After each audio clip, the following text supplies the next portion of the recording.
Wait, is this back? Dude, what the fuck? Wait, the font is all fucked up. Oh, God in heaven, dude. All right, we'll give it 5 more minutes. If it collapses, it's done. Wait, the font's back. Oh, the font's back. Yes. Wait, green?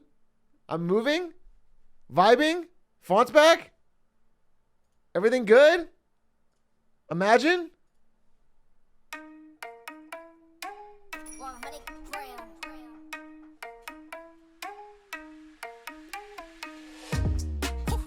Feeling so tall, I could give a high five to the pilot. Yeah. Oh, let's go, dude. Small circle like island. Whoa, inbox full of contracts I signed with a stylist. Yeah, blue faces blowing up like violet. Talk about the things they're gonna say when they see me, and when they see me, they just dap me up and say good to meet me. I keep it going, flowing over this and make it look easy. Easy for me to say I do this every day of the week. And me get to be the one they talk about when all said and done with it. I'm the feature that they want, but then they don't when I come with it. I'm a scene, still a seat, fill a blow up. So I've been researching this video on music marketing. Basically on how young artists are now using TikTok to build an audience and a fan base for their music in the modern day, and like how it's so different from things used to be. And I've started to find artists like this. And what's interesting about them is that I can use all their music DMCA free. Yes! So as long as I like the song, I can just fucking open my stream with it. Easy clap.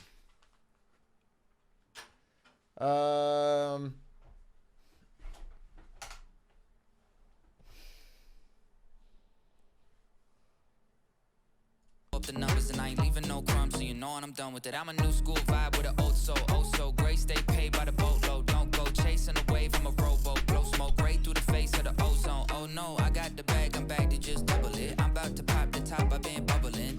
Zyron Z, thank you for the 2 months. Rogan King's Xbox, thank you for the 4 months. My dad at Bungie fixed your internet. You're welcome. Wolf, thank you for the 17 months. Loving the music. Yeah, it's called God's Plan by Drake. Mattman GX, thank you for the 19 months. Loved watching the Hearthstone grind. Really? You're a 19-month sub, but the reason you stuck around was the Hearthstone grind? Shut the fuck up. Shut the fuck up, dude.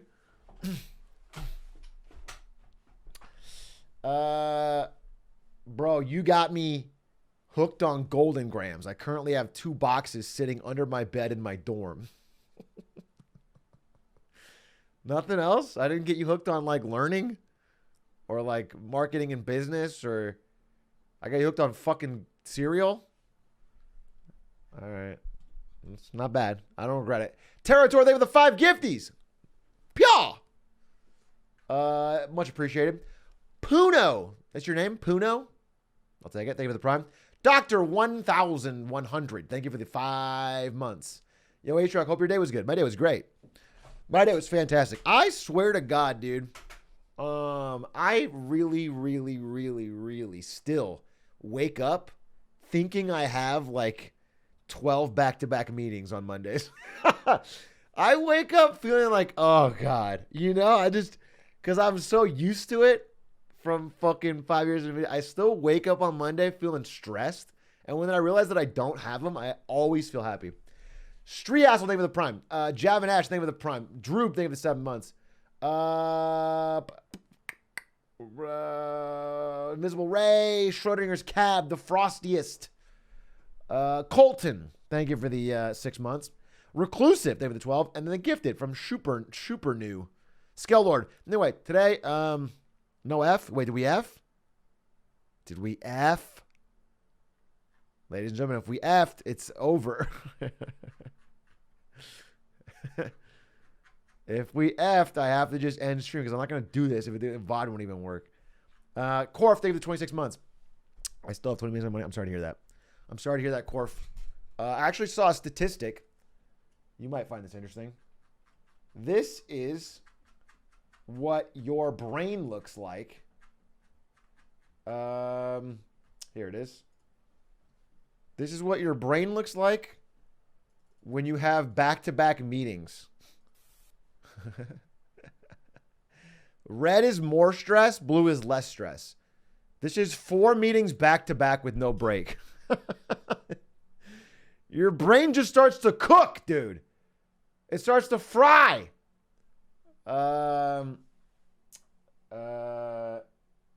So yeah, without breaks, you're just fucking let them cook, dude. Let them cook. Meeting 4 kind of chill, though. I think your brain is dead by then.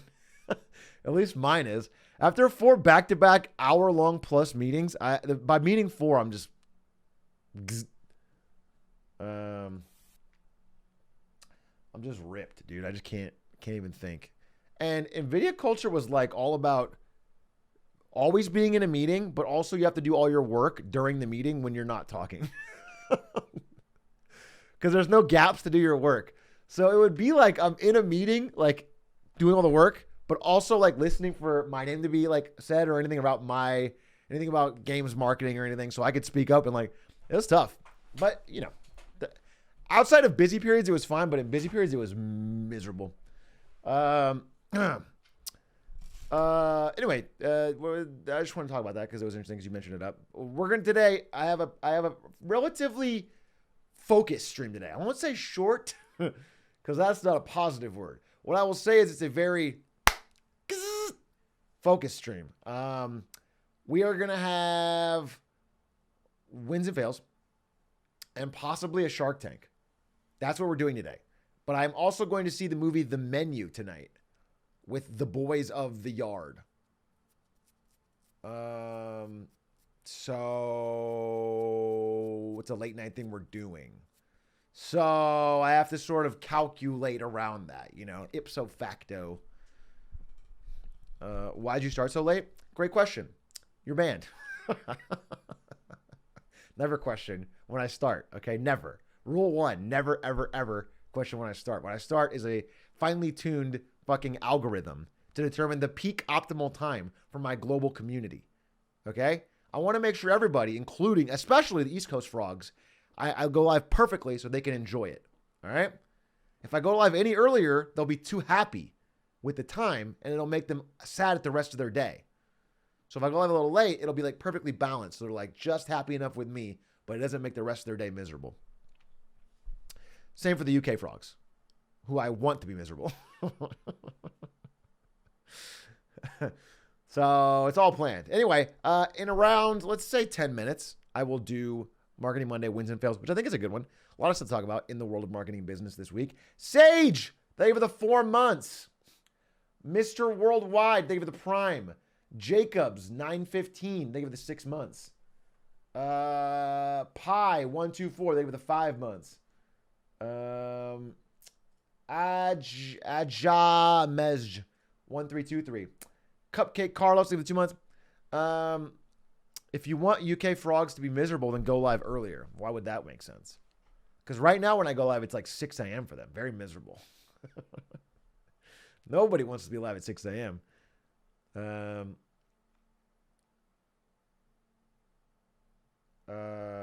Big A, please, I made you another rap. Does that feel appropriate for this situation? What are we doing that I would need to put a rap on? I fucking did it. All right, well, I got a few minutes. What is this rap about? Fucking did it. Yes, yes, yes, yes, dude. Yes. And you know what? Not even at any moment did I think I was going to quit. Mm-hmm. Not even at 7 a.m. Yep. When the sun was coming up. Yep. At no moment did I think, you know what? I should just get. It never crossed my mind. Not once.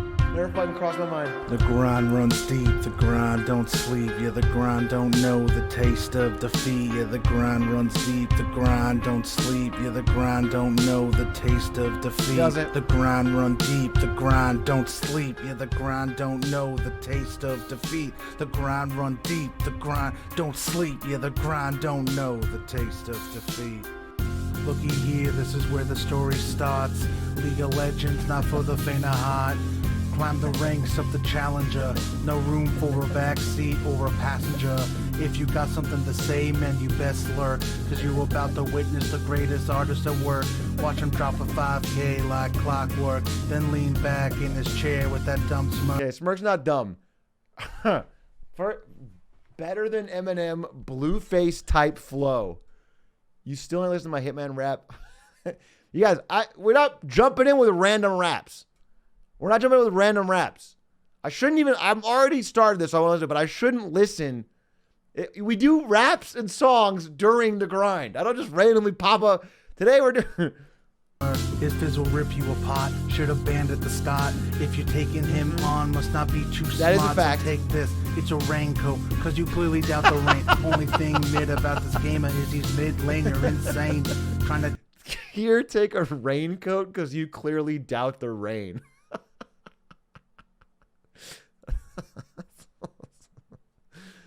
That's flames, dude. take the man on, watch you get slain. Just cause you watched Arcane don't mean. Does this feel like you made a League of Legends rap for the League of Legends grind and then you pivoted to Hearthstone last second because I was playing Hearthstone? Because all the bars are League of Legends related. That Jinx is a good main. Best you abstain, uninstall the game if you got half a brain. Setting fire to this age of empires. The goat true. that you want most, leaving troops inspired. Watch your plan backfire, your status is dire. You're walking a tightrope and he's cutting the wire. Do you see now why he's the one they admire? Best you surrender and retire. Go fetch your squire. Go fetch your squire. He'll take care of the rest, so how about that we move on now to Hollow Nest? This movement is lethal, no pinprick from this needle. His expression is gleeful, slaughtering bosses, mosses, enemy losses are staggering. It's happening, about to bear witness to the change that a dagger brings. They'll bring down this regime of tormented folk, but he's giving them hope. Close to God, but he isn't the Pope. Nope, he goes physically, hitting critically. Watch him take down these. This is like late stage Eminem, bro. Like, the words rhyme well, but I don't know that they make sense together. Like, how am I... Wait, I just want to understand, like, how am I bringing down this regime of tormented folk, but also giving them hope? I don't... Like, what does that mean? And then, I am the Pope, so this doesn't make any sense. This, like, that doesn't even track. Watch him take down. It's like an awfully hot coffee pot. Clinically, with a flawless no-hit run, he'll even re-record just to show you how it's Facts, really I did done. that. Still doubt him? You're just dumb. Beat it 100% and then some. Enough about how he's claimed heaven. Time to bring in the man, Agent 47. Not embarrassed to be back in Paris. Killing heiress on her terrace with an exploding violin. Now he's dialed in. Technically a chandelier, but I get it. Wind in the water with a shark. And violence you to can't escape. swim. Drowned by the clown with no one around to hear your last words. Just a Why the fuck are we watching an anime?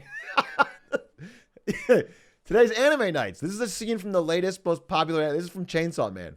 birds singing their songs and playing along, saying nothing is wrong. This is where you belong. Try not to belong. Fighting only makes it worse. You look good in a hearse. This is how you reimburse, pissing off the man who set the world record first. What a grind. What a grind. That was a grind, dude. Heat. Time to collect the sponsorship money from my 2-hour stream. Oh, thanks for the song, Mike's Artist. Appreciate it. That got me pumped up. Makes me want to grind again. Problem with songs like that, all the rap songs about the grinds, they make me want to grind again. And then when I actually am grinding, I hate it.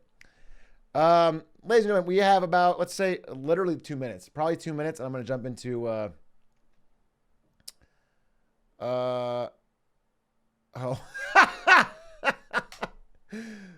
going to jump into wins and fails. I just got a tweet from a guy saying, my new video was so good, it reminded me of my dad's birthday, and I sent it to him. Go watch it. Which is fine. I have this weird trend of people sending my marketing videos to their dad, which is okay. Well, you know, it's fine. That's your prerogative. But I read it like he was getting beaten up in school all day. That's why I laughed. First of all, charge your phone. Don't be walking around with 5% battery watching fucking videos, bro. Charge your phone. Secondly, I thought you were saying, hey, Dad, I got the shit beat out of me in school all day watching Atrioc video, though. And that threw me. Anyway, Your dad says, thank you, no worries, and sure. So he sounds really excited to check out my new video on Xi Jinping. We'll see. We'll see. Don't say his dad kind of hot, though. Please don't hit on Random Chatter's dad.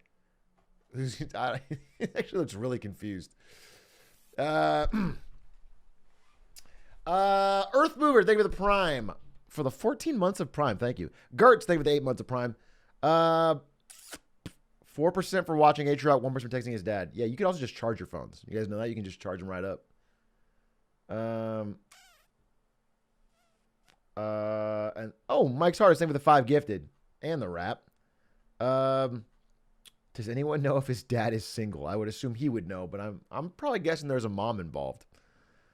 Hi, Atrioc. As a Latino, are you rooting for Argentina in the World Cup? Yes. Yes! As an honorary... Droop, thank you for the 10 gifted. As an honorary Latino, which I am. ¿Cómo está? I am rooting for Argentina. Okay? Because that's my culture. Okay?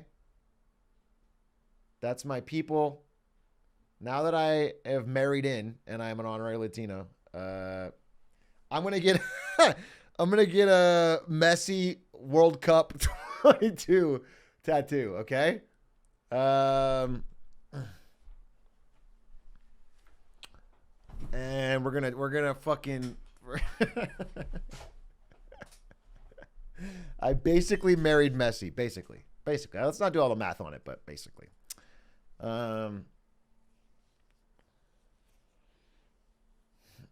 Do you need any full-time positions at Off-Brand? I'm legit. Spelled like 4 words wrong in that 8-word sentence. No. Right now we don't. Oh, you can vouch? Actually, a lot of vouches in chat. A ridiculous amount of vouches. For real, we're not currently hiring, but with a resume like that and that strong offer and the fact that you have like no chat messages and you're not subbed, but you just sort of showed up here and said that, I think you are the first person I'll go to for sure. For sure. Who that? I'm afraid to ask. What do you mean by... Should I even say it? Am I walking into a D's nuts joke?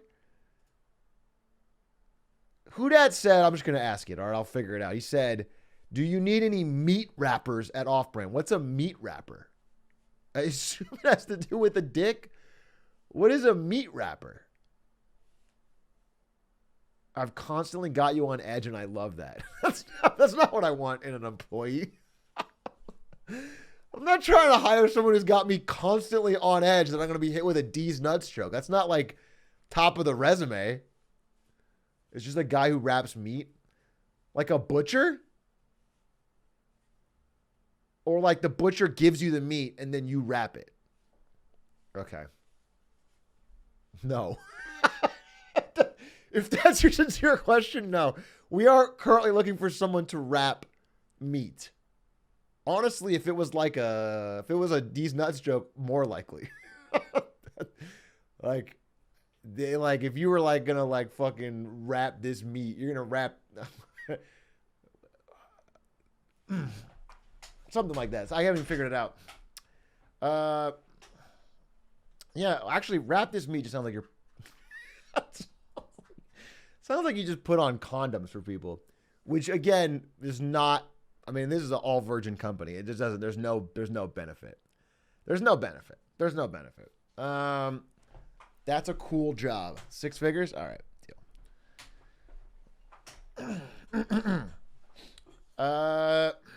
You can ask Ludwig. I don't know how the Lud and Cutie situation is. Maybe they need a professional meat wrapper. I don't know. I personally lifelong virgin, so it doesn't apply to me. I'm Bry Guy. Thank you for the 31 months. 31. Long time. Thank you, Bry Guy, for the continued support. Shlee, thank you for the 5 months. Shucky Ducky, thank you for the 19 months. A lot of long times today. Irritating Boy, TY, thank you for 13 months. Oh, Buddha, I did want to ask you something. I know you're like stream breaking right now, but I did hear there was brand new good levels in Fall Guys. And I was thinking of getting the squad and seeing if you were down to play. Perhaps if you're interested. Yeah, you're down? Okay. I was watching Mango Zane play it. They were very drunk at 3 a.m. and they were playing it poorly, and it still looked really fun. And so I was interested. I was like, yeah, I want to try that. And I wanted to get the squad. So I will hit you up about it. Atrioc, you know that you can have sex now that you're married. Don't think the church approves. Okay? I think I would know. All right? My understanding is that you never, ever, ever, ever can have sex after marriage. Like no sex after marriage, and especially no sex before marriage. And that's how you stay godly. And that's what I've always wanted to be. I think everyone who watches my stream knows that my main goal, my number one goal, is to be closer to God. Napoleon Bonaparte, thank you for the 3 months.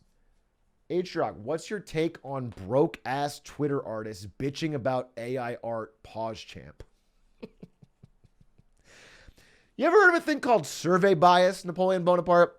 It's where the question is phrased in such a way that it leans the answerer towards a certain side of the argument. Have you heard about that? It's considered a bad thing because you don't get a real true honest answer. You get a biased answer because of the way your question is framed.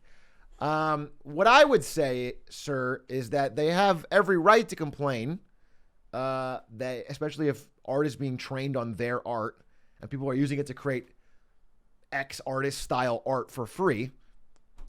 They should be mad. The other side of the argument is that it's going to be real tough to stop. And so, you know, the anger and the protests are, you know, I'm supportive of them. It's just going to be really tough to regulate and stop. So I don't think there's a way to like slow down technological progress in the situation. But I think they have legitimate concerns. And also, like, stopping AI art, non-starter, non-feasible. But stopping AI art from being able to say, like, hey, I'm trying to think of an artist. Like, what's an example of a popular commissionable artist? Whatever. Like, you know, if you wanted to do it in the style of X, it would need to be something more like normal. Let's say it's Lily Pichu or whatever. If Lily Pichu had a certain style and made a bunch of cute drawings, and you were like, I want a Lily Pichu drawing, but I don't want to pay, and so you went to AIR and said, draw me a Lily Pichu thing, then it does it exactly like hers and steals all our thing to make it. That feels fucked. And like there should be limitations on like being able to put in exact people's names and get that result. But having AI just generate, I don't think there's any way to stop that. And I know that there should be. I'm kind of, I'm not against AI art in principle. I'm just against direct training on one person's stuff and then stealing that directly. Atrioc lose in chat if you agree. When AI learns how to draw furry art, the whole internet economy will collapse. I'm quite sure it already can. Rogue One, thank you for the 10 gifted. Because if AI art can already do all the things it can do now, I guarantee you there is a more advanced version trained on porn already. Because that's everything on the internet. There's already some hyper financialized incentive. That's how every technology has gone. And it's always led with porn. DVDs, Blu-ray, all that stuff was pioneered from porn. Crack said, thank you for the prime. Rogue One, thank you for those gifted. I do appreciate that. Rogue One, you got me reminded. New Star Wars game. Did you guys see that? VR same way, bro. Dude, half of the innovations in VR come from like fucking hyper niche programmers paid absurd monies to make porn breakthroughs. The new Star Wars game looks awesome. Wait. New.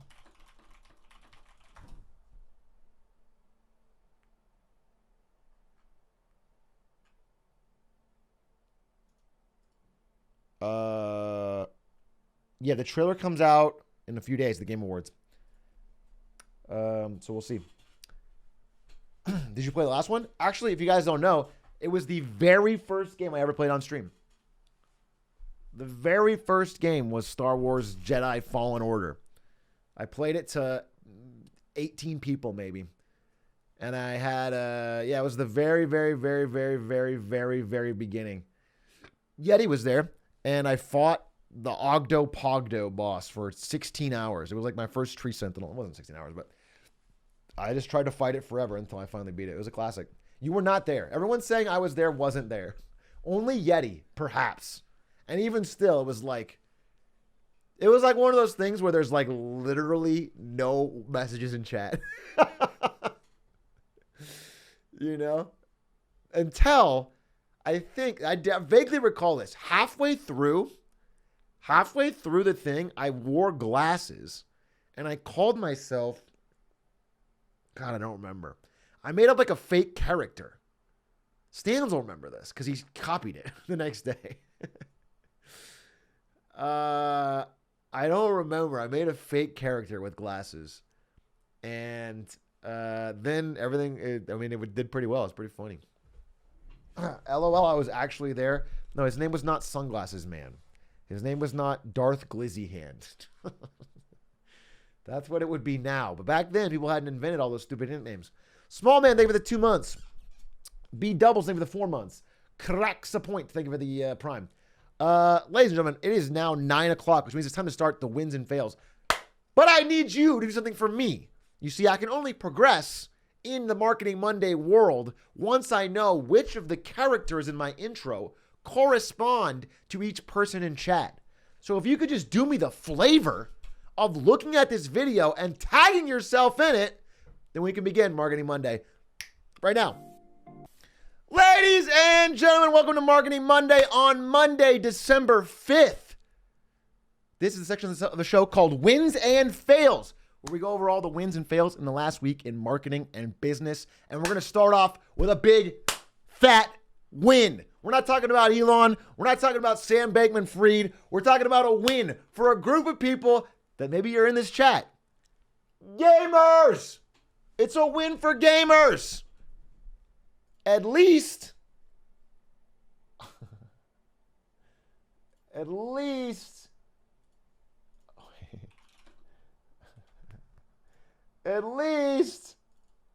according to the president and vice chairman of Microsoft, Brad Smith, who wrote a very hilarious paid article for the Wall Street Journal opinion section that claims,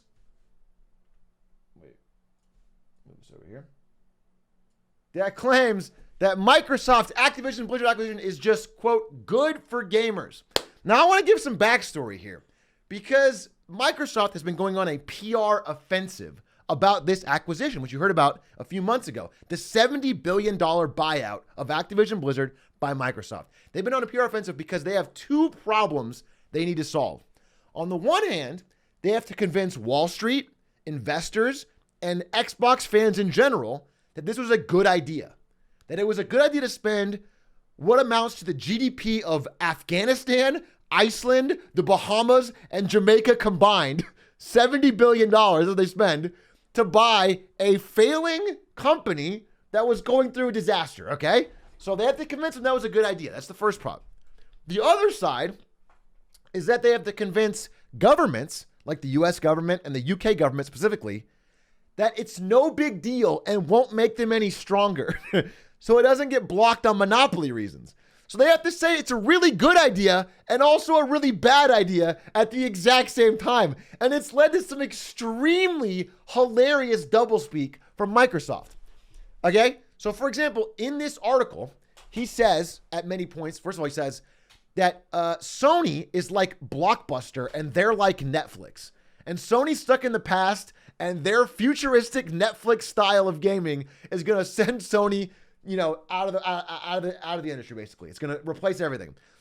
But in the same sentence, in the same breath, he says, Xbox is a third place competitor in console gaming, and we're stuck behind Sony's dominant PlayStation.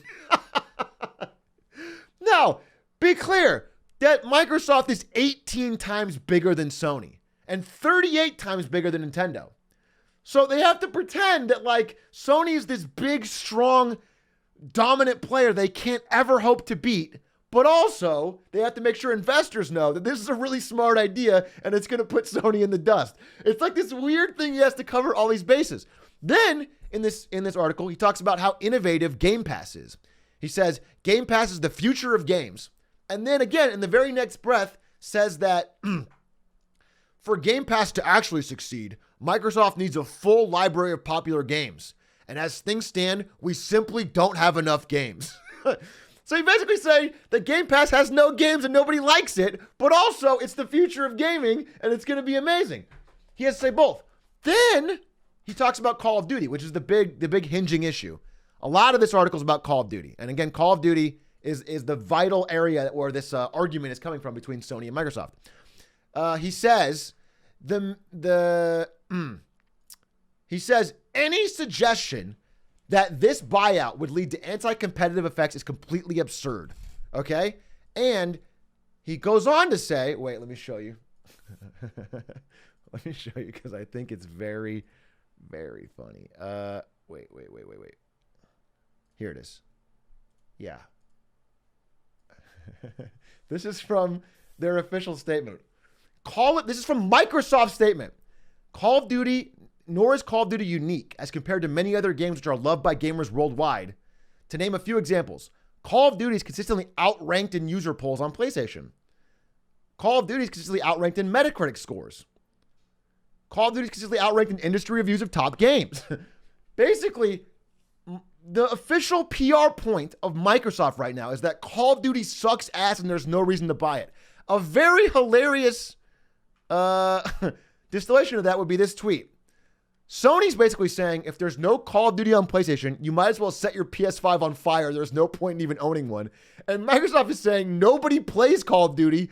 I honestly don't even know why we bought it. So it's like, they are literally, the companies are saying opposite of what the fanboys are saying.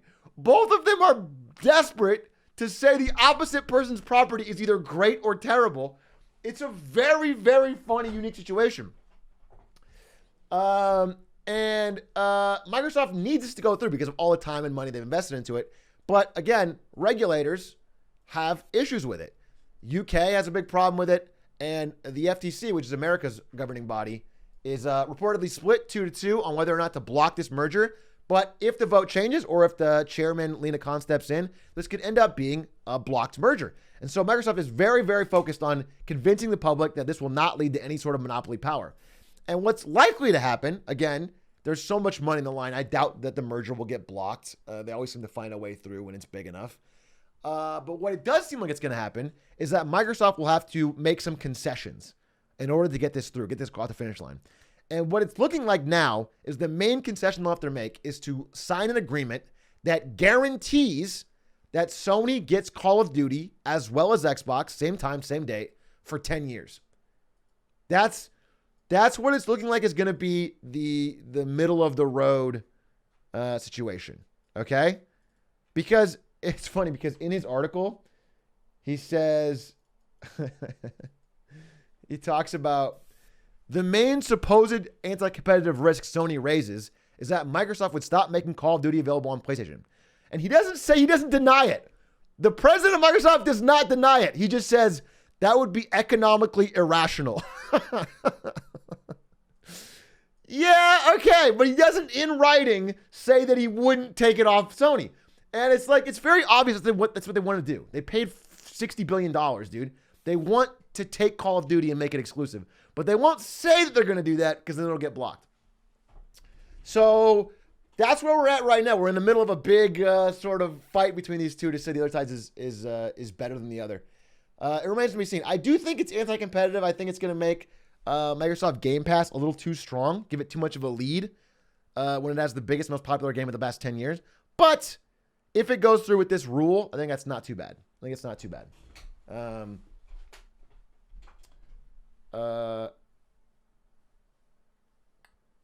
I know COD is big. Is it really much of a change? COD is the biggest game of the past 10 years, every year. And the most recent COD did $1 billion in sales in like a few days. It's big. It's big and very important, and it will hurt Sony significantly if they don't have COD. So securing access to COD is pretty important to get this through across the finish line.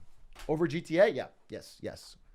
Over all this stuff in terms of game sales, yeah.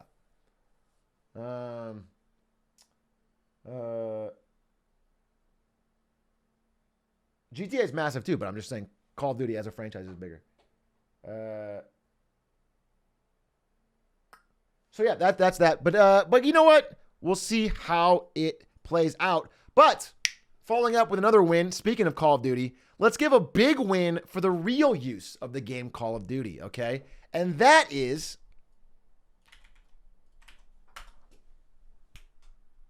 getting Gen Z to join the military. Woo! Yes, sir. There was a recent leak showing how the U.S. Army was planning to pay streamers like me millions of dollars in order to play Call of Duty to get Gen Z excited about the Army, joining the Army.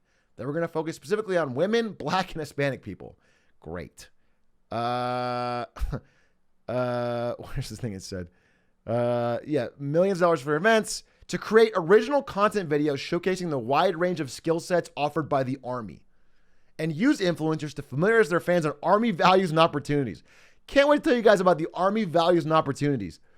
They also wanted to throw tournaments that featured soldiers and top names in gaming.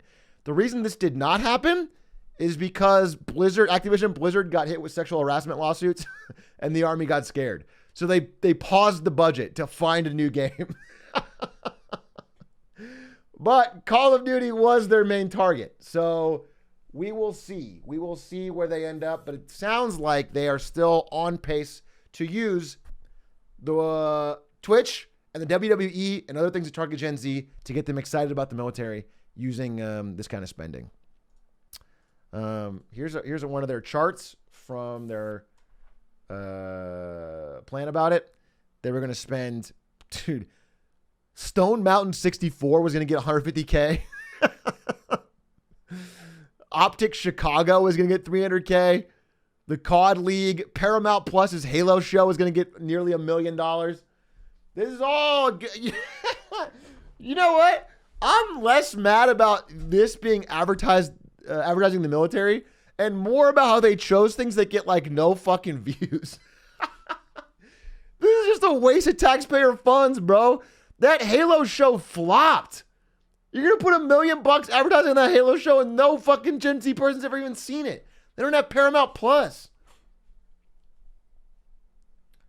COD Mobile. Yeah. That's who we want in our military, by the way. The most cracked kids on COD Mobile. So anyway, we'll call that, I guess, a win for content creators who are getting paid despite no evidence that they work.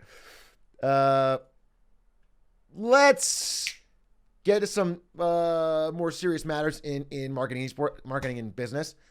This week, I have literally almost nothing to say about Elon Musk and Twitter. We've covered it extensively. Okay? So on that front, I'm going to give one minor update, one minor win. If anyone in chat happens to be a major multi-million-dollar advertiser, well, guess what? Twitter is, as I mentioned, desperate right now to boost revenue. And so they're offering absolutely unprecedented incentives. If you spend over $500,000, they will match your spend 100%. So if you spend $500,000, they'll give you the ad spend of $1 million spend, which is kind of crazy. At least as someone who's worked in marketing, doubling my budget just for going on Twitter is actually kind of crazy. That's unheard of. We'll see if it works, but it would make someone be interested in go checking it out. That's a pretty massive spend. And if you spend $1 million, you get another $1 million added. That's kind of crazy. So we'll see. We'll see how long they can keep that up and if that drags people back. But it is a pretty big aggressive ad spend. That's the only thing I want to update on is that Twitter is very clearly needs to boost revenue. As I mentioned in last Marketing Monday, there is no getting around the fact that right now the company is losing more money than ever before, significantly. They need to boost revenue now. Like it has to happen. They've burned through the cash reserves. It has to happen. He can't take on more debt. Something has to change with Twitter in terms of boosting revenue quickly, or the company literally faces bankruptcy. There is no easy way to influx more cash unless he's going to sell Tesla shares and fund it himself, which I don't think he wants to do, but he could. But either way, that's bad for Tesla. So he's got to figure out something, and hopefully it's increasing revenue. Yes, he can sell Tesla shares. I don't think anyone who's a Tesla shareholder wants the CEO to start dumping shares to pay for Twitter, but he could do that. Let's see. So that's the only thing I have to say on Twitter. Now I want to talk about a guy that I feel like I've been underserving on Wins and Fails for the past few weeks, and that is the king chief liar himself,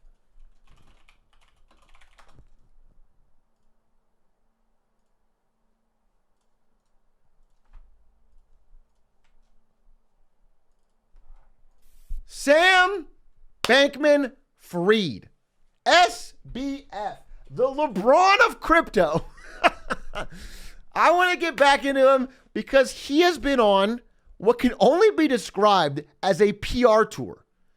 He has been spending all of his time since the collapse of FTX going on different random crypto radio shows, TV shows, speaking engagements, just trying to paint the same picture that he's a lovable goof who made an oopsie, that he goofed, he fucked up, he didn't count the numbers right, but he has the best interest at heart.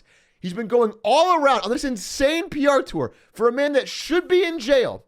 And I want to go through an extensive list of some of his lies that I've already seen. But first, I want to say one thing.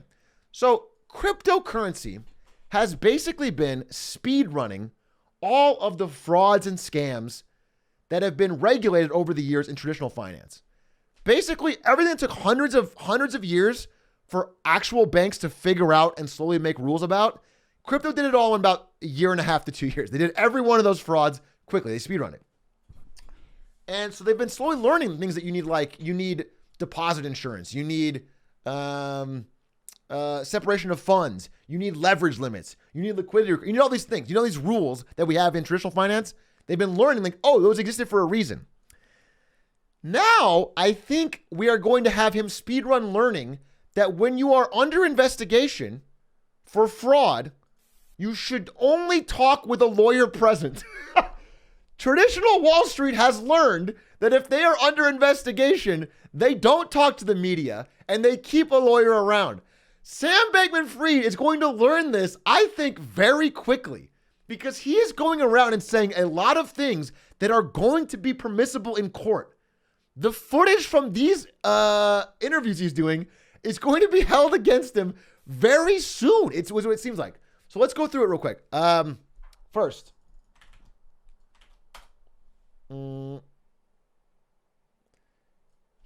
I'm just going to go through. Here. Let me get all this set up so we can do it fast.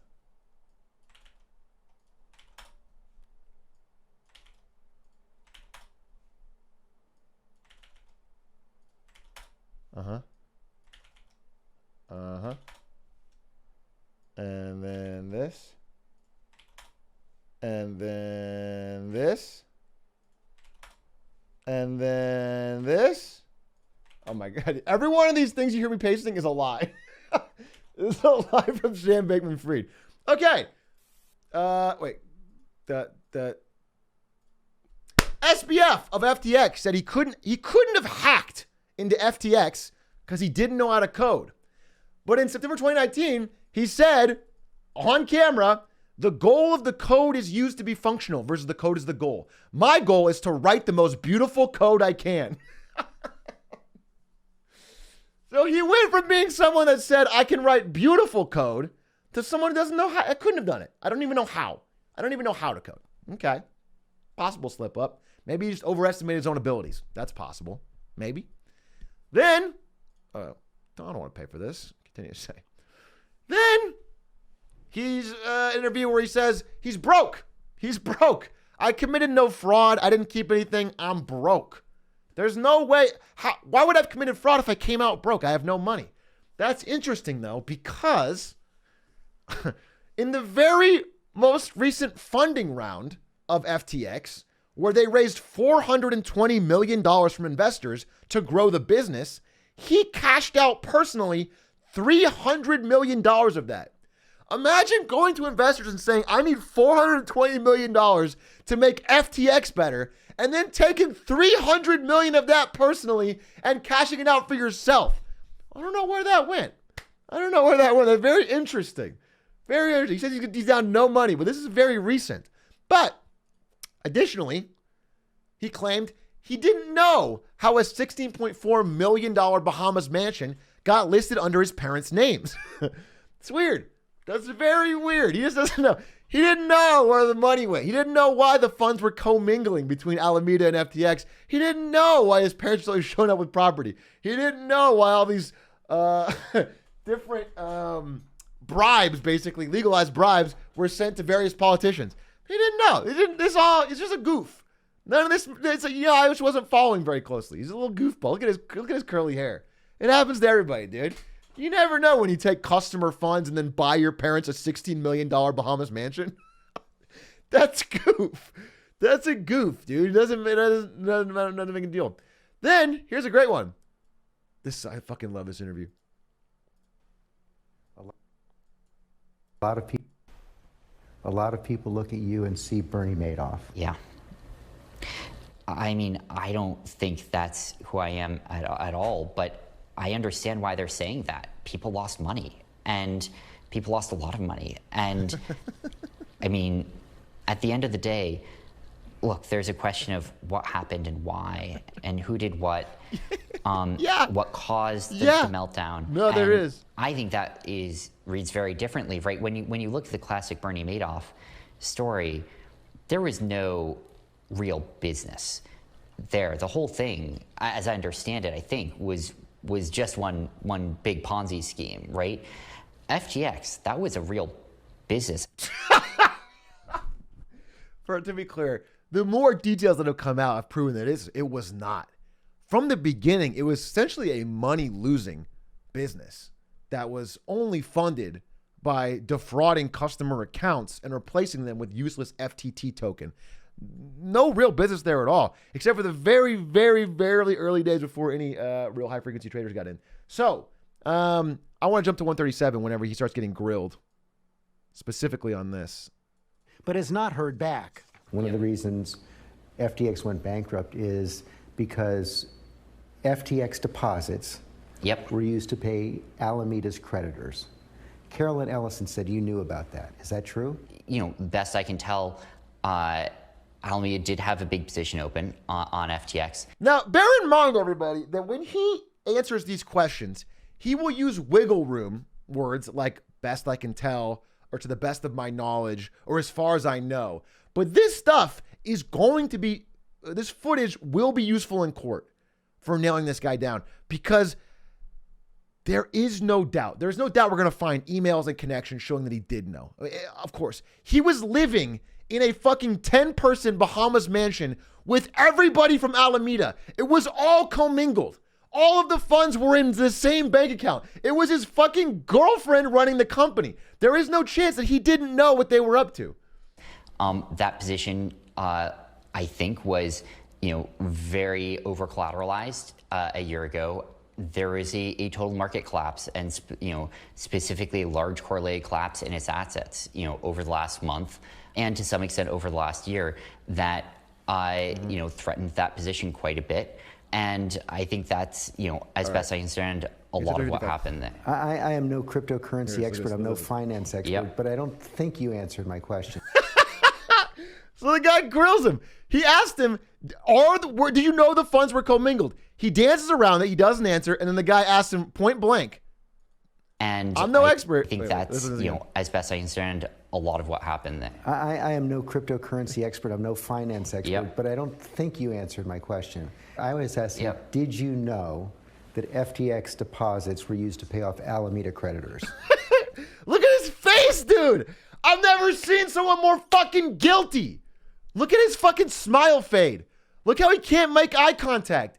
This dude's guilty as fucking sin. He's like repeating the words like, what? Let me just try and let me process this. It's a simple fucking question, Sam.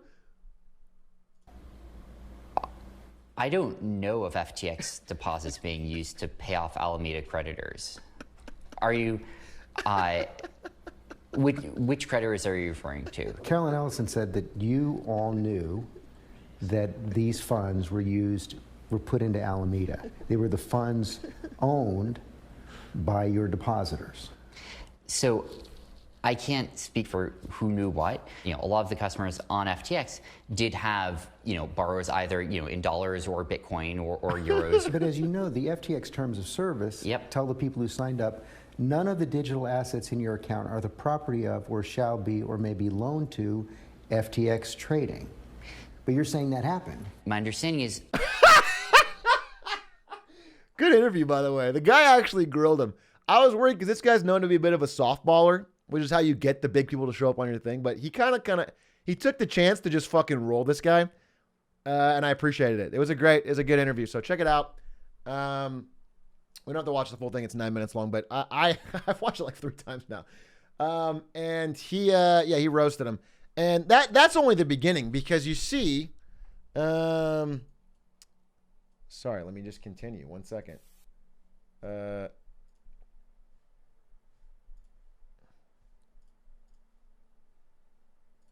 I found that, okay, actually, I wanted to catch you guys up.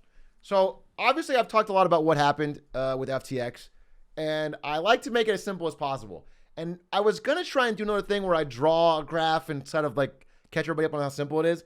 But if someone's done it better than me, they've done it better than me. And what I found was this hilarious video from a guy named Joma, who actually in 3 minutes makes the whole process pretty fucking simple to understand. I want to show you guys this. So let's see.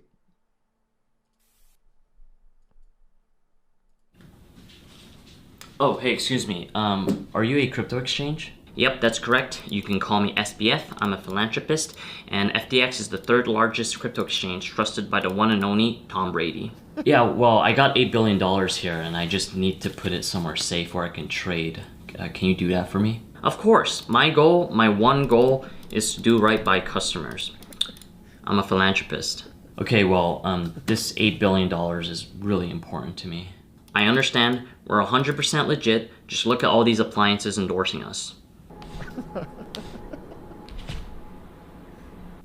Oh my god, that is legit.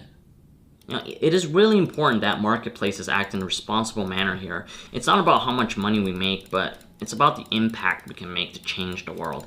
I mean, I believe everything we do is for the greater good of the ecosystem and for the end user. Oh, did I tell you I was a philanthropist? Yeah, I just want to make sure that you understand how vital it is for me to have access to these funds. Alright, here you go. Thank you. Okay, so we're gonna deposit here. And know that we hold our customer assets 1-to-1, so you have nothing to worry. Oh!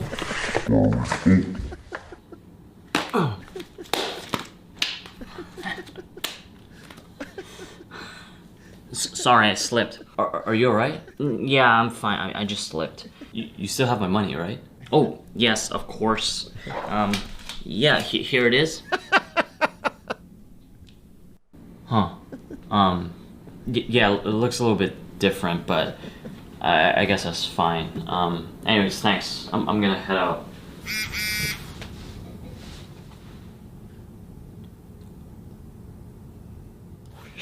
Actually, can I have my money back? Oh, yeah, no problem. Just give me a minute. Oh. Here you go. Where's the rest of it? Fucking tokens!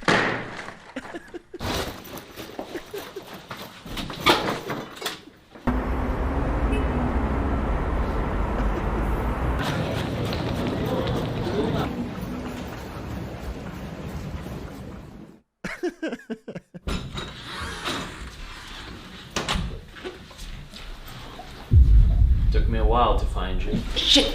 Get away, you SEC! Relax. I'm not the SEC. I'm assembling a team. To see, basically, taking customers' funds, using it to punt on Alameda on terrible crypto trades. and lavish gifts and stuff for himself, his staff, and his family, and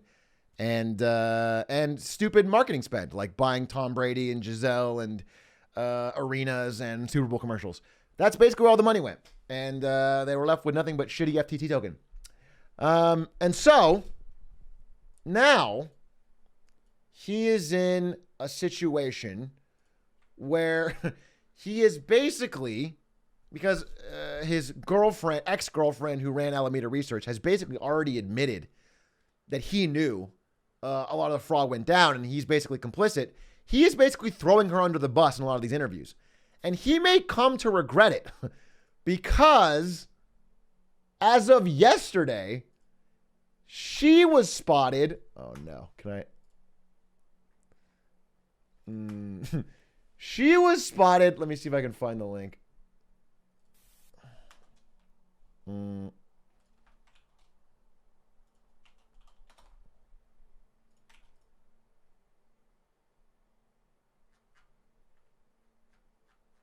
Maybe. Yeah, I got her on the payroll. Okay. She was spotted. Oh no, connect.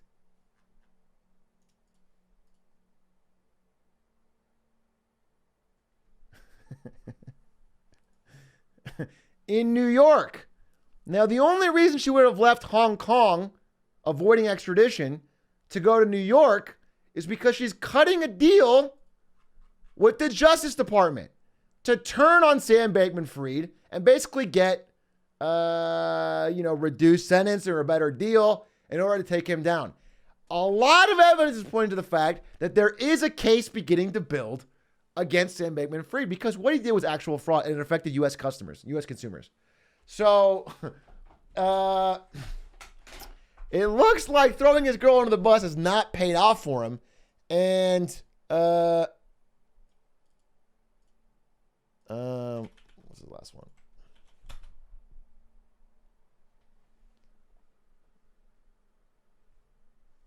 Yeah, wire fraud. When a person currently in New York accepts a plea bargain and gives evidence of any U.S. wire communication involving fraud, there will be a wire fraud indictment, even if the person involved is currently in Bermuda. He can still be brought up on wire fraud. So it's looking like there's a real chance to be able to actually fucking get this guy in jail, despite his compliance lawyer parents keeping him skirting the edge of the law and hiding in Bermuda. I think there's a real chance they got him because his fraud was so absolute and his PR tour has been so bad for his facts. So we'll see. We will see. Run to North Korea. Yeah, he might run. He might pull a Kim.com or something and run, but we'll see. I mean, the Bermuda police, I believe, have him under house arrest. So I don't know how easily he can leave. The money is gone, though. Well, the interesting thing is he has at least $300 million personally that I can't imagine he spent in a few months. It seemed like he stashed it. And then also, when he declared bankruptcy, for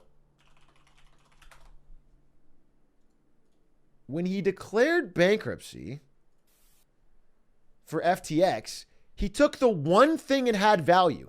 Basically, FTX's balance sheet when it declared bankruptcy was like $16 billion of FTT token, which is basically worthless. But it also had about $600 million of Robinhood shares. And these are actually worth something. This is like the one thing FTX had that was worth something, $600 million. Not a lot, not the $8 billion they need, but it was worth something. Except when he declared bankruptcy, he transferred all of the Robinhood shares before declaring it to a different company called... What is it called? Called Emergent Fidelity Technologies. Except, what the fuck is Emergent Fidelity Technologies? It's just a new company that only he owns. So he made an entirely new fake company that he owns 100% that kept all of the Robinhood shares and didn't get included in the bankruptcy. So this is the main thing. They can track him down and try and get back to pay back people that lost their money. So he definitely has money. He definitely is a liar. Everything he says in the past week has been basically a total lie. And he's trying to cover his ass and fix his image. I think he's greedy. I think he wants to not only cover his ass, but come off looking like a good guy. And that's not possible with the amount of fraud that he's done. Yeah, he's a bit of an idiot. We'll see how it plays out. So, yeah, he's in trouble. But I want to give you guys a winner. Listen, everything's crashing. Tech market's down. All tech stocks are down. Crypto's down. FTX crash. Yes, yes, yes. You know who's the winner, though? Uh-oh. Uh-oh. Hold up. Wait a minute. Wait a minute. I always have my links ready. The thing about me is I always have my links ready.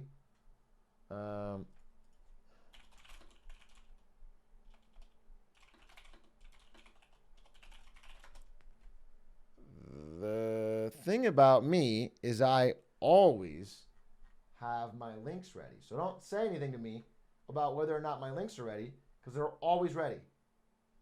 Don't say one more thing. Everyone, just applaud me, if you will, for having my links ready, because I do, and I did, and I still do.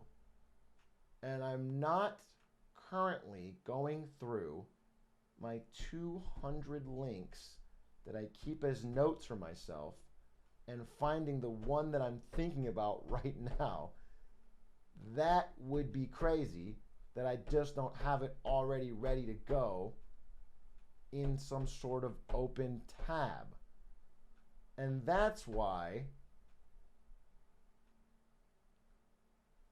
I theoretically, motherfuck, God damn it, dude.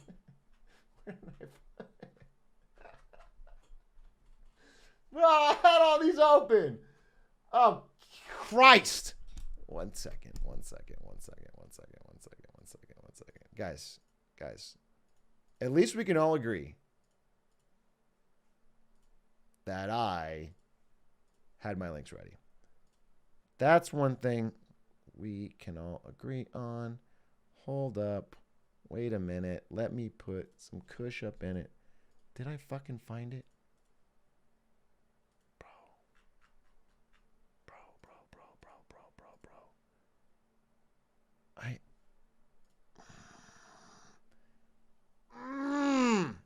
Okay, I might have to just tell you what it's about. Dude, I don't know where I put it. Oh, kill me with a spoon. Oh.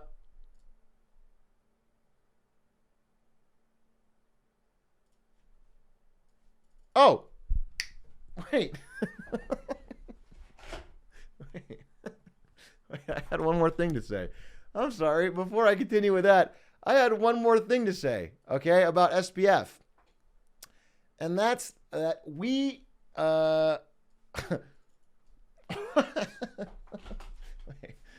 what was I saying? I was saying how he lied. But finally, he's decided to come clean and tell the truth. Okay? Finally, SBF has decided to come clean and tell the truth. Okay? So I want to give him a win for this statement he made that I really felt was honest and powerful. Hello, everyone. As you know, our FTX exchange is going bankrupt. But I hasten to inform all users that you should not panic. As compensation for the loss, we have prepared a giveaway for you in which you can double your cryptocurrency. To do this, just go to the site ftxcompensation.com. Hello, everyone. Wow. Yeah, these AI-generated Sam Bankman-Fried spam posts have been going around, and thankfully he's finally telling the truth. There's no way this is fake, especially because he pronounces it. Hello, everyone. As you know, our FTX exchange. FTX. So if you lost any money, don't worry. It's all good. Just go to that website, and I'm sure you'll get it all back. Thank God. Okay. Listen here. Listen fucking here. The thing about me is that I don't have the post that I was going to find, but I don't really need it. I can just tell you what it said.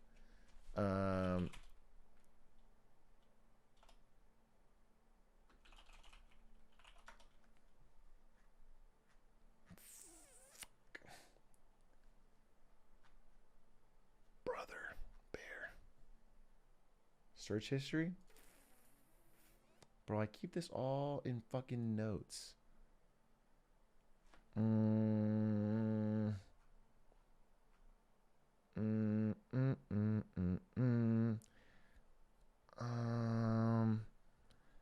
Yeah. Oh, you know where it is? It's gotta be in here. It's got. Keep all this in the video, please.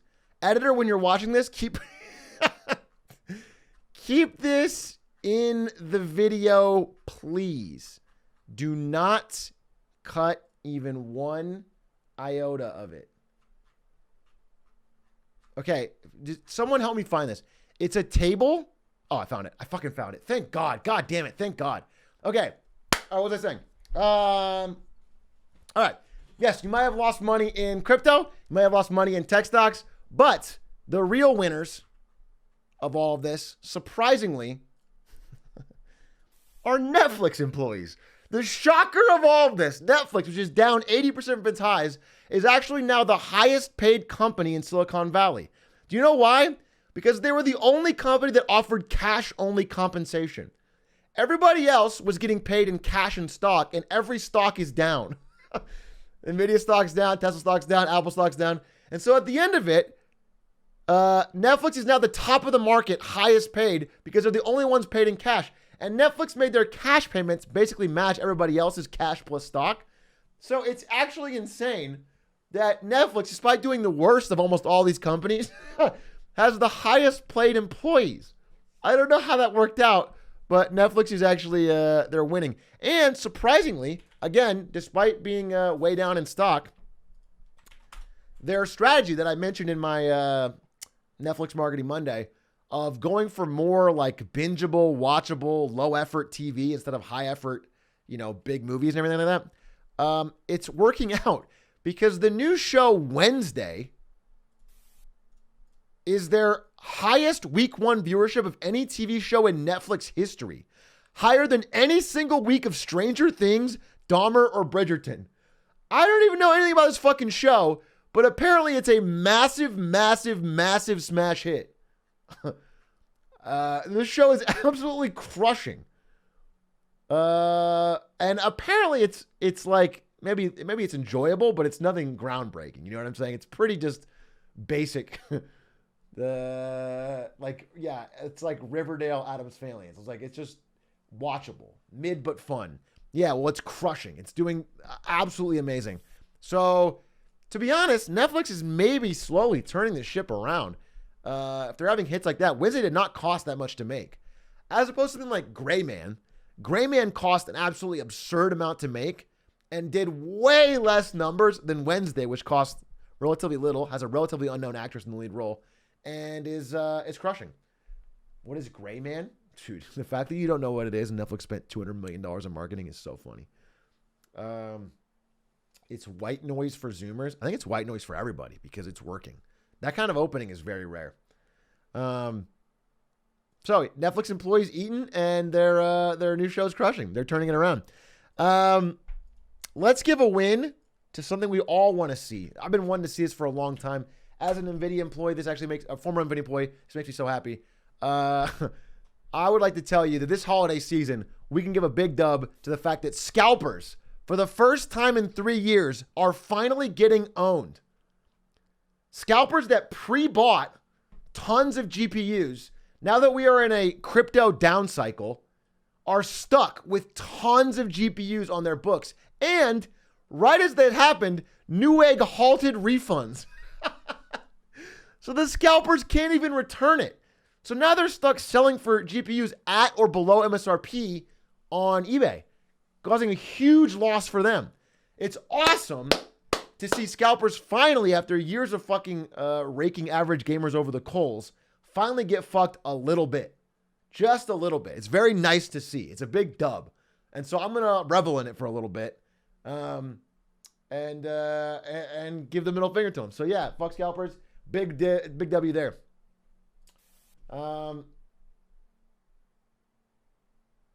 Absolutely brain dead play by scalpers. Yeah, they did just pre-buy it, hoping. They just pre-jacked.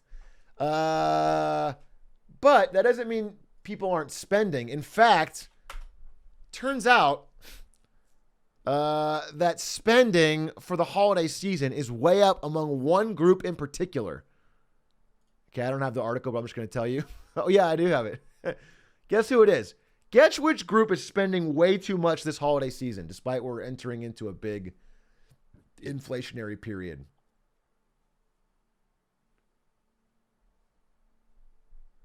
Gen Z.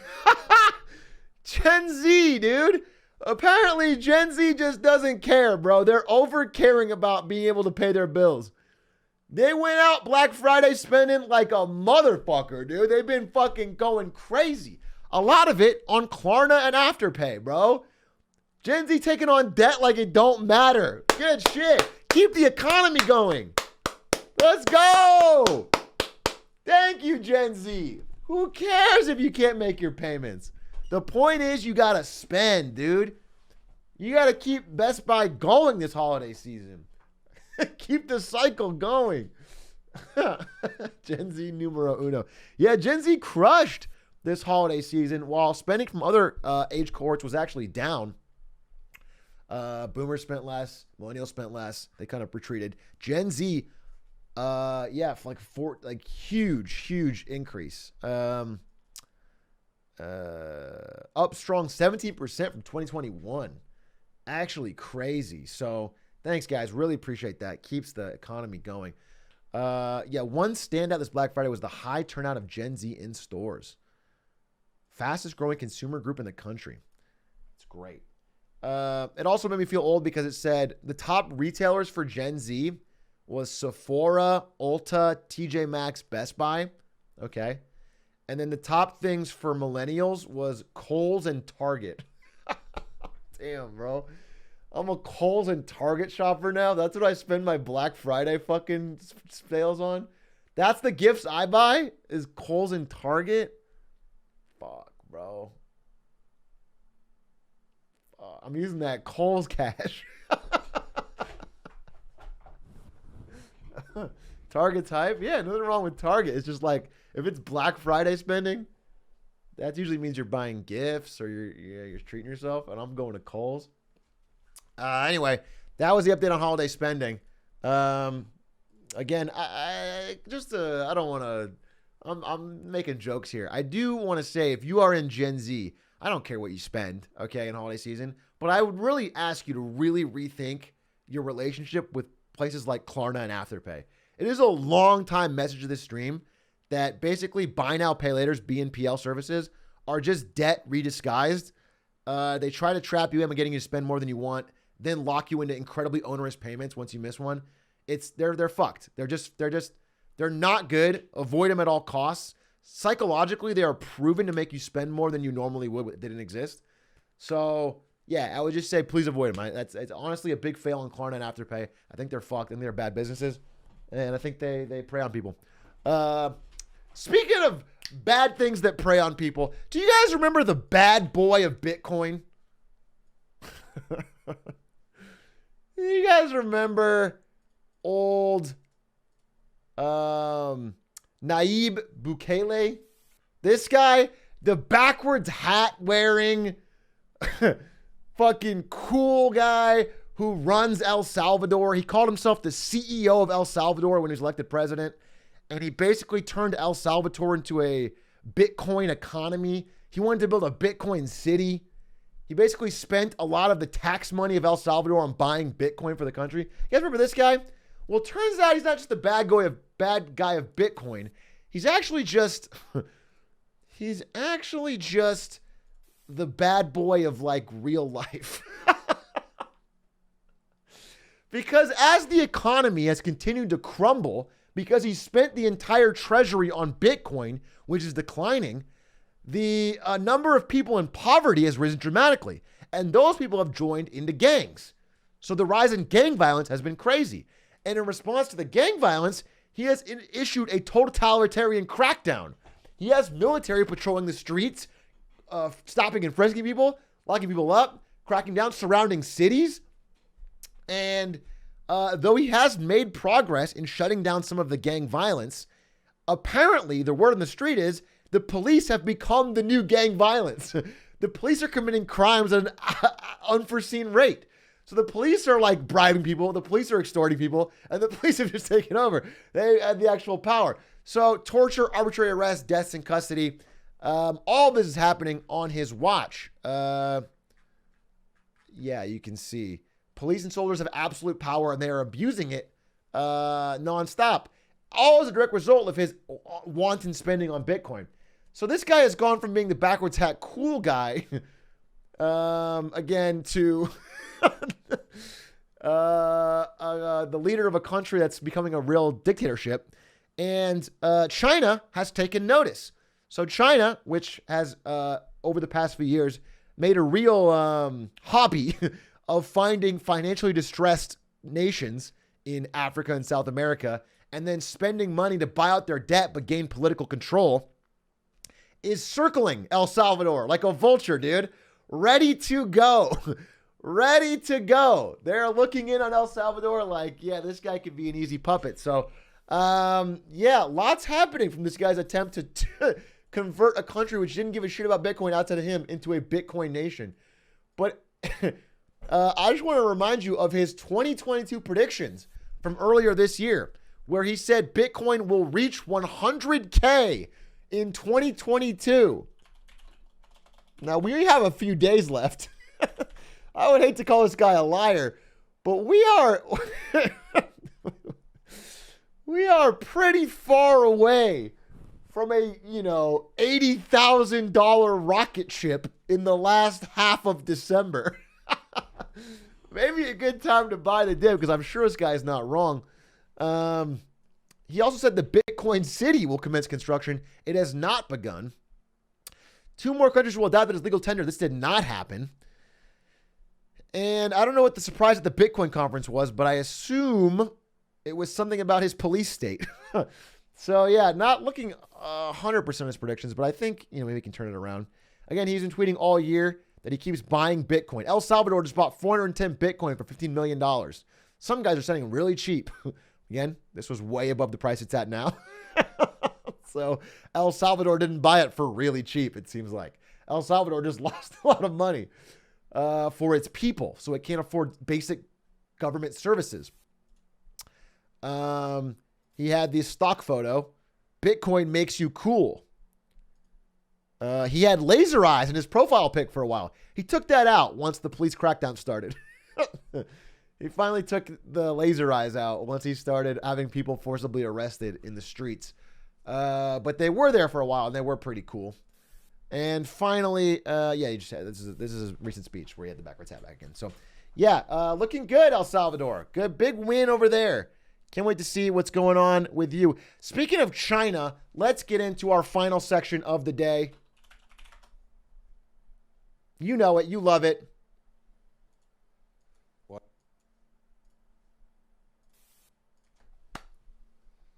Was that Beijing? What's up, Beijing? We got a follow-up from last week's very big Was Up Beijing with a shorter and more focused one. The main thing is that the riots and protests in China have continued. They have continued sporadically across cities in China. And so far, the Chinese response has been mixed. But it is clear they see it as a real threat and are finally making steps to change the COVID-0 policy. Mainly looking like this. China could reopen as soon as March. That being said, this may be a little bit of a case of too little, too late. COVID-0 has already shaken supply chains for global companies so much, they no longer really want to be a part of it. They're afraid of the political risk. So, Apple has officially committed to move basically all their production out of China, according to the Wall Street Journal. So it's looking like, there's going to be a real shift in what is created in China and what's going on. Again, the Foxconn riots have been a source of where Apple iPhones are made, have been one of the major flashpoints of this insurrection or protest in China. And Apple wants no part of it anymore. So they're trying to get out and find more politically stable, I guess, in India for their production. So that's what's going on in China. Outside of that, no other major news. Again, they've been pretty clamping down on news, so it's tough to get a lot of information out. I can tell you that. Let me see if there's anything else that I wanted to mention. Oh, they made an announcement a few hours ago. Again, continuing with this. This is in Chinese. But I've had it translated. This is from the official Weibo page of Beijing city government. And it basically says, if you speak Chinese, you can translate for me. But my understanding is that it will, it's going to lead to no PCR test required for building entry. So right now you need to have a test to enter any building, like a gym, a cafe, a bar. You no longer need that. So that's what it's going to be. Atrioc can read Chinese. And what else? I think that's the major news out of China. Again, yeah, I think that's it, bro. I think that, I guess the stocks are doing good in China. Yeah. I will say, yes, in response to China saying they're going to be more open and try to find whatever they can to reduce COVID-0, stocks in China have done remarkably well. Basically everything shot up. It had their best month in like a long time. It's like 2003, I think. They've had their best rally since like 2003.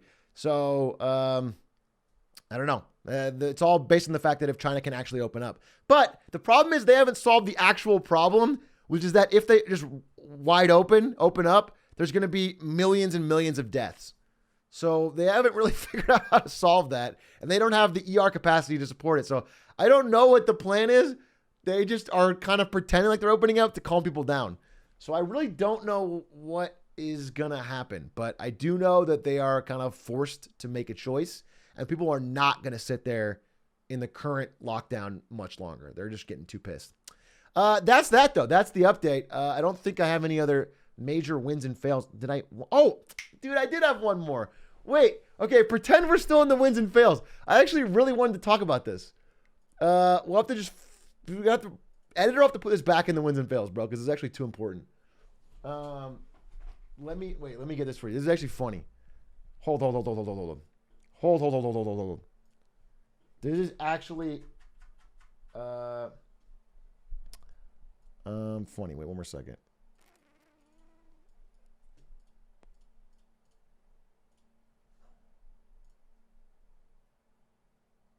Okay.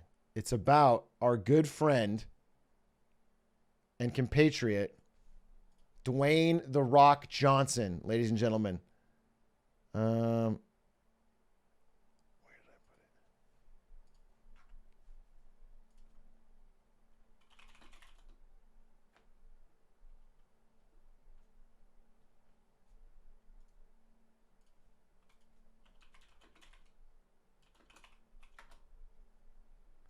Yeah, here it is.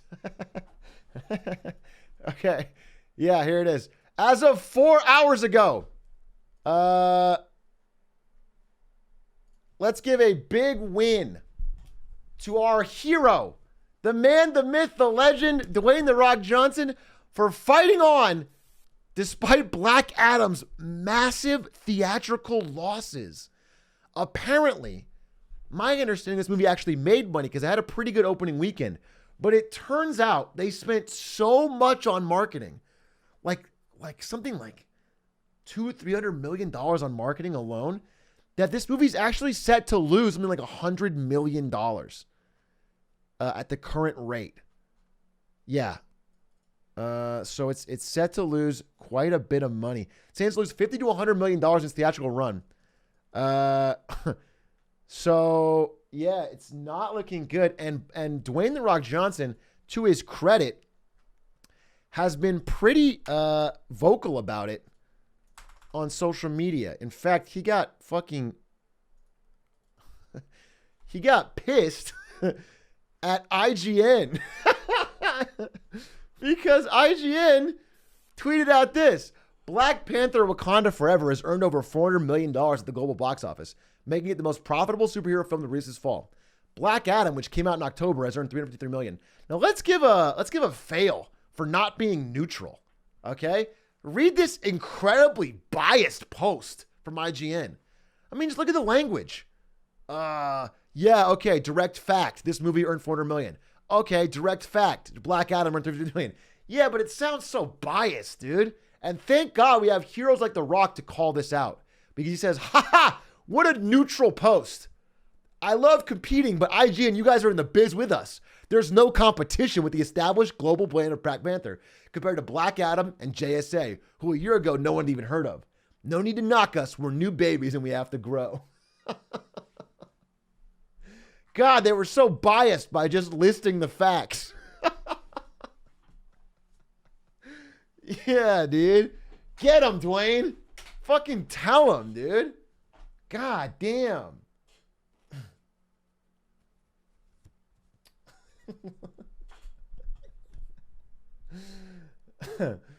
So yeah, he's been pretty pissed. He also fired off at a couple other posts. I don't know if I have him here, but yeah, he's just been kind of testy. He's been testy about the so-called money losing or lack of major success of Black Adam, though it has made enough money to probably get a sequel, I assume. Even though it has lost money, they could just spend a little less on marketing. So I wanted to give a win for that. And I also want to do one more thing. This will probably not make the video, but I do want to give a win to anybody who can guess the company that spent the most on advertising last year. I was looking, this is not even part of the show, but I looked it up because of Off-Brand. We were looking up who the highest spenders were to see who would be worth targeting. Now, some of you are, I'm sure, Googling it. But if anybody honestly guess, then I'd be interested in seeing if you know. The answer? Amazon. Amazon. Jeff Bezos and co. was the largest spender on advertising in the last year, followed by Alibaba, L'Oreal, Procter & Gamble, Samsung Electronics, LVMH, which is basically all luxury brands like, you know, Louis Vuitton, Hennessy, Unilever, Nestle, Alphabet, Comcast, Anheuser-Busch, Walt Disney, American Express, JD.com, Volkswagen, Tencent, Warner Brothers Discovery. They shouldn't be spending any money. This includes Black Adam, McDonald's Corp, Toyota, Stellantis, Coca-Cola.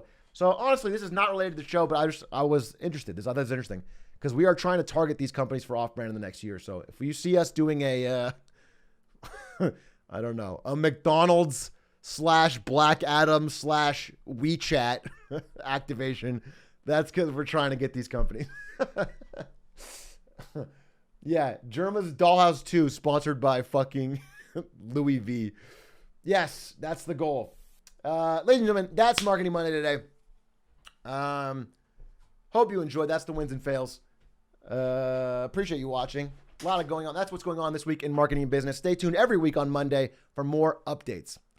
Now, I unfortunately was going to watch Shark Tank, but I don't think we have time.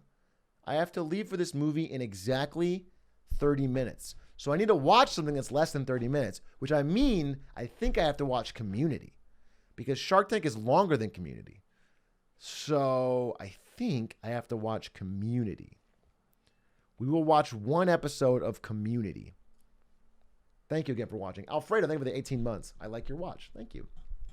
MOC Mike, for the 7 months. Thank you for everybody that subbed. Oh, also one more thing. Fuck. Guys, pretend like this is part of the show. Pretend like this is part of the show. And I want to give a major middle of the show win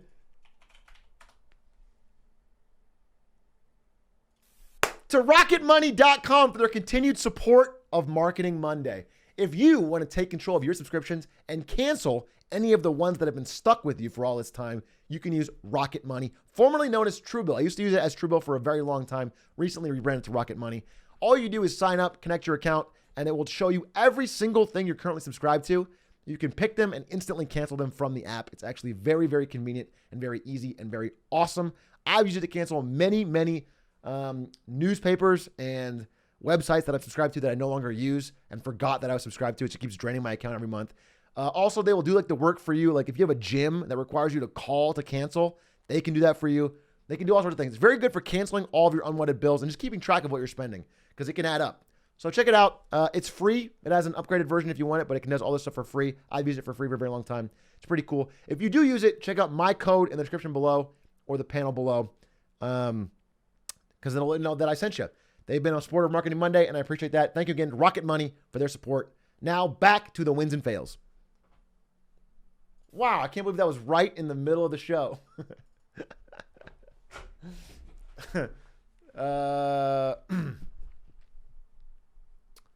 How does Rocket Money make money? They have a paid version that will negotiate down your bills for like your larger bills. So for example, if you have a bill like if it's Netflix, there's no negotiation, right? They'll just cancel it for you for free. But if you have like a cable bill or electricity bill, they can call the person, find you the best deal, negotiate it down, and then they keep a percentage of what they save you. So if they save you $80 a month, they'll take, I don't know, 20, right? It's pretty good. It's pretty good. As far as I know, people really like it. And if you just want to use the free version, I think it's pretty helpful. Check it out. Link, description below. Give it a shot. But I don't need to talk about it anymore. That's it. Now we're going to watch Community. I don't have a lot of time. So, ladies and gentlemen, I'm going to give you exactly 2 minutes. Less than that, I'm going to give you a minute. Less than that, I'm going to give you 45 seconds to go and get snackies while I find and set up the show. Go, go, go, go, go. Guy, I imagine a guy in chat just like fucking kicking his chair over.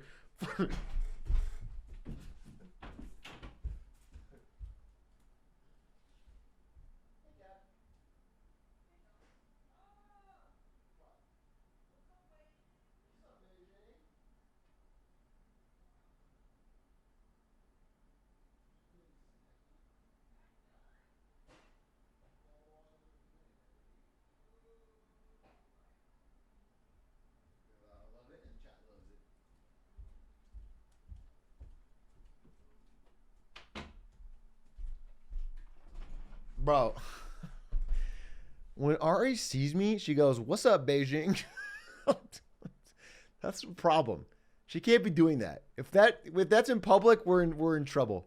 That is, it only works that only works in the show, the context of the show. Are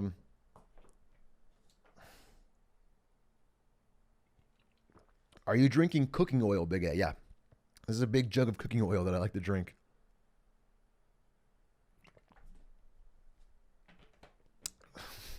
Or it's raw olive oil, yeah. Yep, or it's green coffee. It's all those things. All right, guys, we don't have a lot of time, and I don't want you to watch this full episode of Community, so let's get into it.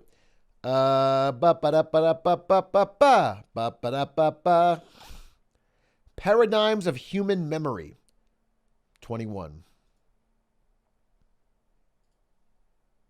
Got a soda? Let's ball. Turtle? King, dude. Fucking king.